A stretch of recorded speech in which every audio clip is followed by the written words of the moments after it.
حرات میں حضور علیہ السلام کی اولاد سے ایک شہزادی بیوہ ہو جاتی ہے تو وہ اپنے بچوں کو لے کر کے سمرقند میں آتی ہے اور پوچھتی ہے کہ یہاں کوئی شخص ہو جو مجبور لوگ، مفلوک الحال لوگوں کی مدد کرتا ہو۔ تو لوگوں نے بتایا کہ یہاں دو بڑے سخی لوگ ہیں، ایک مسلمان ہے اور ایک مجوسی ہے۔ تو اس نے کہا مجھے تو مسلمان کے پاس ہی جانا چاہیے، اور گئی اور کہا کہ میں مفلوک الحال ہوں، میرا خاندان رسول صلی اللہ علیہ وآلہ وسلم سے تعلق ہے، غریب الدیار ہوں، شوہر کا سر سے سایہ اٹھ گیا ہے، یہ بچے ہیں، تو آپ اگر میری مدد کر دیں تو میری سفید پوشی کا بھرم باقی رہے۔ تو اس نے کہا کہ بہت سارے لوگ آتے ہیں اور اس طرح کی باتیں کرتے ہیں، تم بتا سکتی ہو کہ تمہارے پاس کیا ثبوت ہے خاندان رسول سے ہونے کا؟ تو اس نے کہا میں مفلوک الحال ہوں، بچوں کو لے کر کے ہرات سے یہاں پہنچی ہوں، تو میں شجرہ تو ساتھ نہیں لیے پھر رہی، بس میری بات پہ اعتبار کر لیا جائے۔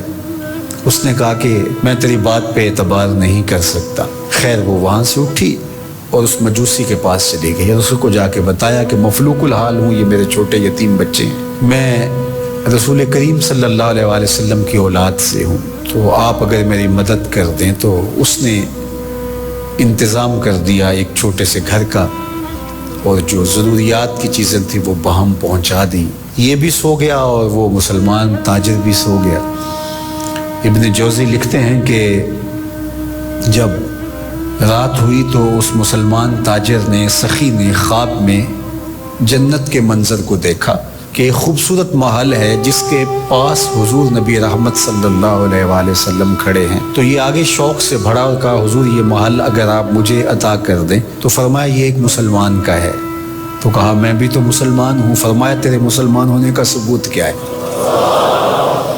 آنکھیں کھل گئیں، ماضی کا سارا قصہ ذہن میں تازہ ہو گیا، اور وہ جو لفظ کہے تھے کہ تیرے سیدہ ہونے کا ثبوت کیا ہے، وہ لفظ احساس پہ ہتھوڑے برسانے لگے اور نکال دیا گیا دربار رسالت سے۔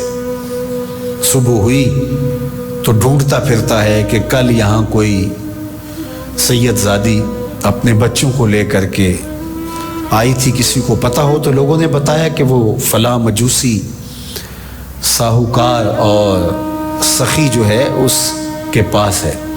تو وہ گیا اور دروازہ کھٹکھٹایا اور قدرے وسیلے انداز میں کہنے لگا کہ ہمارے نبی کی بیٹی ہے اور آپ کو حق نہیں پہنچتا ہے، ان کی خدمت ہمارا ہی حق ہے، بلکہ کہا 300 دینار لے لو اور جلدی کرو ہمارے سپرد کر دو۔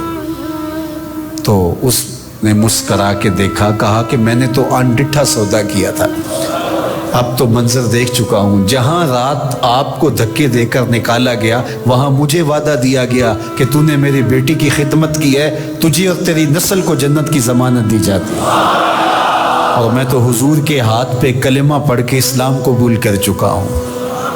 اللہ اکبر۔ نسبت رسول کا احترام، محض نسبت رسول، عمل تو بعد میں آتے ہیں۔ اللہ اکبر۔ تو فرمایا کہ احبو لأہل بیتی لحبی، میرے اہل بیت سے محبت میری وجہ سے کرو۔